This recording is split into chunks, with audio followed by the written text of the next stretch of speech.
Assalamualaikum warahmatullahi wabarakatuh. Alhamdulillahirabbil alamin. Assalatu wassalamu ala asrofil anbiya'i wal mursalin wa ala alihi wa ashabihi rasulillahi ajma'in. Amma ba'du.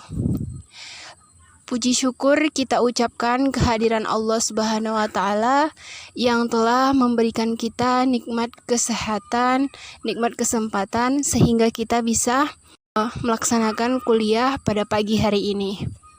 Salawat berangkaikan salam kita hadiahkan kepada Nabi Muhammad Sallallahu Alaihi Wasallam dengan mengucapkan Allahumma sholli ala Muhammad wa ala ali Muhammad.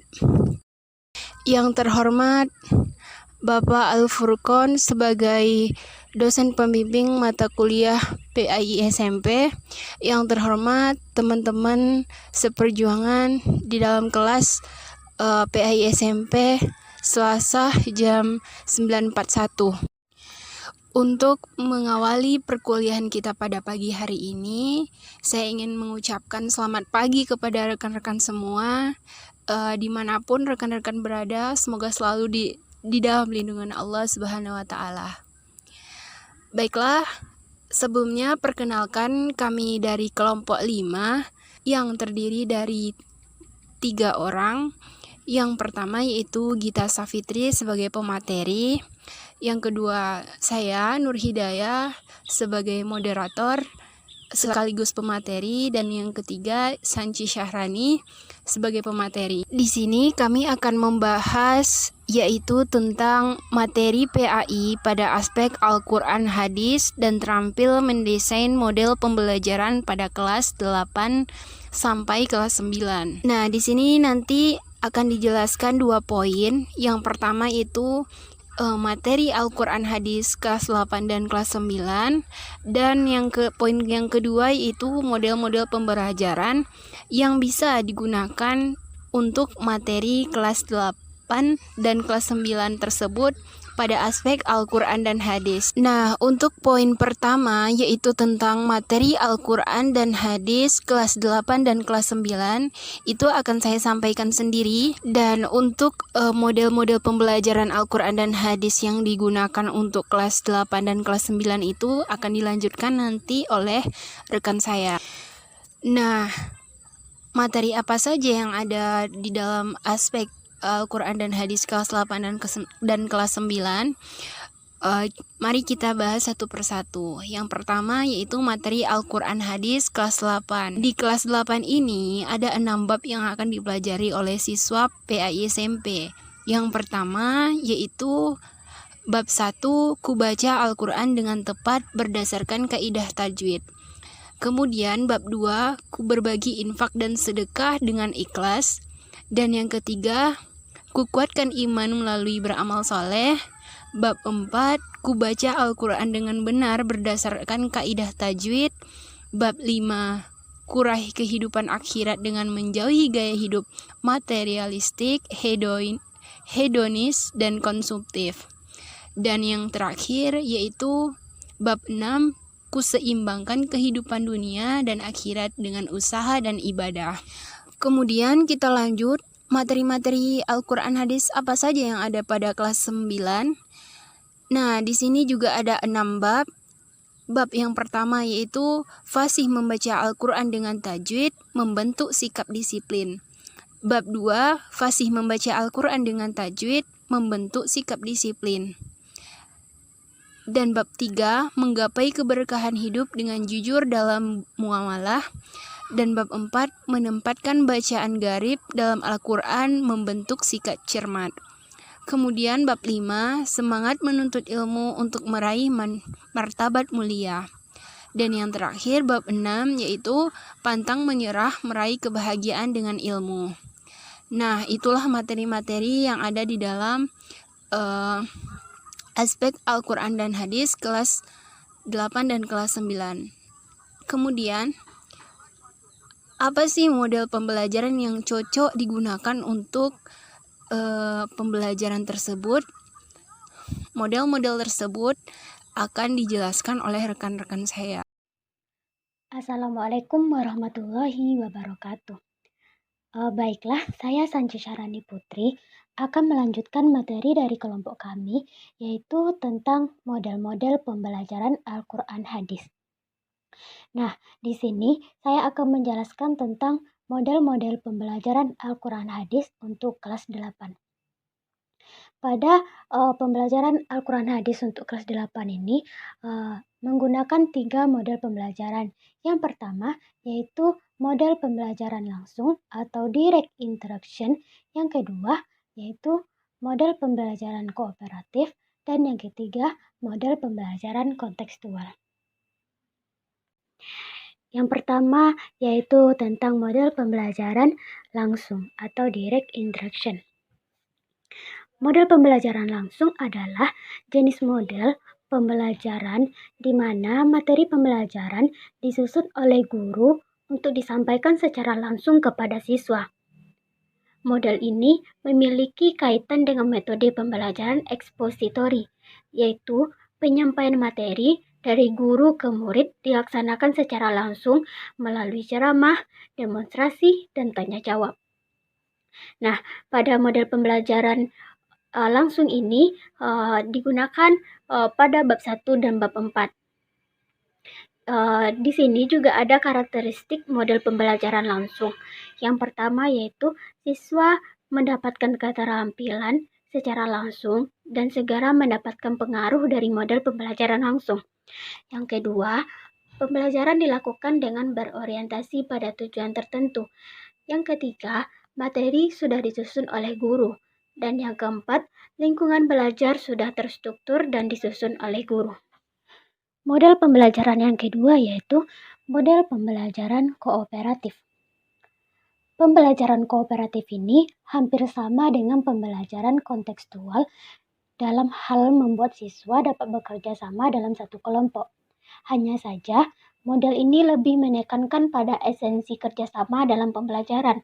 Meskipun begitu, model kooperatif ini penting dalam praktik pendidikan karena selain meningkatkan pencapaian hasil belajar, juga mengembangkan hubungan antara teman dan kelompok.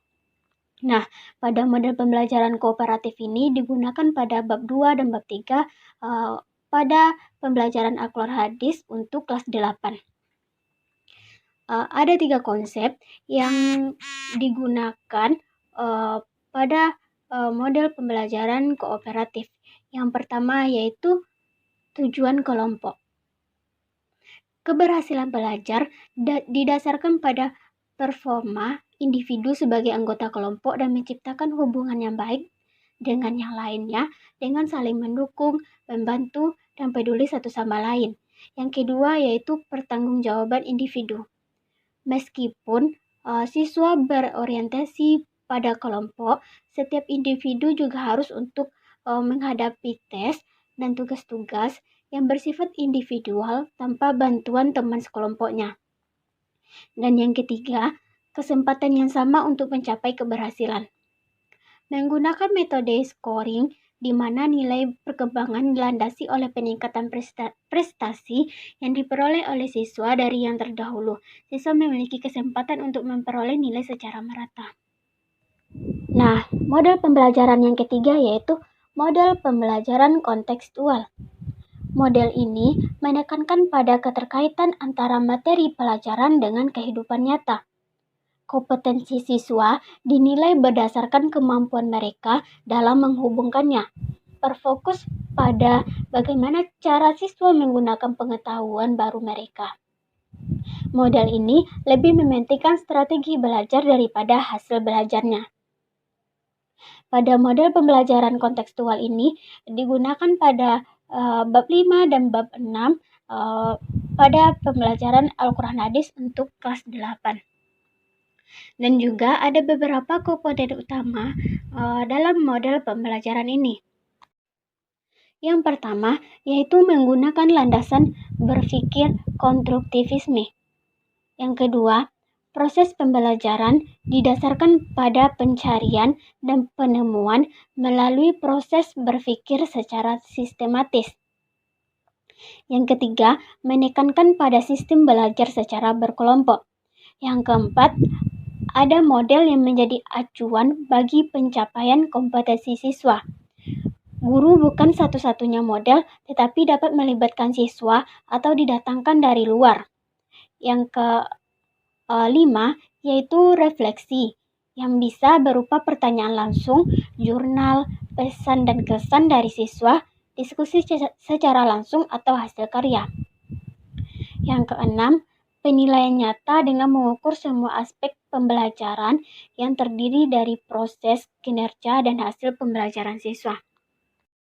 Baiklah, hanya itu yang dapat saya sampaikan tentang model-model pembelajaran yang digunakan pada pembelajaran Al-Quran Hadis untuk kelas 8. Assalamualaikum warahmatullahi wabarakatuh. Sebelumnya perkenalkan, saya Gita Safitri dengan NIM 19329015. Baiklah, saya akan melanjutkan materi PAI pada aspek Al-Quran dan Hadis, yaitu materi kelas 9 dan model atau metode pembelajaran yang cocok digunakan terhadap materi tersebut. Kita bahas terlebih dahulu materi pada bab 1, yang mana materinya adalah fasih membaca Al-Quran dengan tajwid membentuk sikap disiplin. Model atau metode pembelajaran yang digunakan di sini yaitu metode ceramah, yang mana metode ceramah ini ialah penerangan dan penuturan secara lisan oleh guru terhadap kelas. Maksudnya di sini metode ceramah ini merupakan suatu cara penyajian atau penyampaian informasi melalui penerangan dan penuturan secara lisan oleh guru terhadap siswanya. Karena pada materi ini yaitu membaca Al-Quran dengan tajwid tentunya membutuhkan penyampaian secara langsung kepada peserta didik agar tidak terjadi kesalahan dalam pelafalan. Karena dalam belajar Al-Quran kita harus sangat hati-hati dalam mengajarkan kepada peserta didik. Materi bab 2, bab 3, dan bab 4, yang mana materinya bab 2 yaitu meraih berkah dengan sikap jujur dalam muamalah, bab 3 menggapai keberkahan hidup dengan jujur dalam muamalah, dan bab 4 menempatkan bacaan gharib dalam Al-Quran membentuk sikap cermat. Adapun model atau metode pembelajaran yang cocok yaitu metode demonstrasi. Menurut Rusminiati, metode demonstrasi ini adalah pertunjukan tentang proses terjadinya suatu peristiwa pada sampai penampilan tingkah laku yang dicontohkan agar dapat dipahami peserta didik baik secara nyata maupun tiruan. Dalam penggunaan metode demonstrasi ini selalu diikuti dengan eksperimen, sehingga apapun yang akan didemonstrasikan oleh guru terhadap materi yang diajarkan itu akan diamati dan diikuti oleh peserta didik, dan mereka akan mempraktikkannya suatu proses tersebut. Nah, sehingga materi tersebut akan lebih mudah tersampaikan dan dipahami oleh peserta didik secara langsung. Nah, kita masuk materi bab 5 dan bab 6, yang mana materi bab 5 yaitu semangat menuntut ilmu untuk meraih martabat mulia, dan materi bab 6 yaitu pantang menyerah meraih kebahagiaan dengan ilmu. Nah, adapun model pembelajaran yang digunakan yaitu model pembelajaran kooperatif atau cooperative learning. Yang mana pembelajaran kooperatif ini merupakan model pembelajaran yang menggunakan sistem pengelompokan atau tim kecil yang terdiri dari 4-6 orang yang mempunyai latar belakang kemampuan akademik yang berbeda, baik itu rendah, sedang, ataupun tinggi, sehingga nantinya mereka bisa saling melengkapi kekurangan masing-masing. Dalam belajar menggunakan model pembelajaran kooperatif ini, peserta didik itu saling ketergantungan positif untuk mencapai tujuan belajar. Jadi, peserta didik itu bisa mencapai hasil belajar sebagaimana teman-teman dalam kelompoknya karena terdiri dari peserta didik yang memiliki kemampuan yang berbeda-beda. Sehingga setiap peserta didik itu mempunyai kesempatan yang sama untuk mencapai hasil belajar yang baik. Baiklah, sekian penyampaian dari saya terhadap materi PAI pada aspek Al-Quran dan Hadis dan model pembelajaran yang cocok digunakan terhadap masing-masing materi tersebut.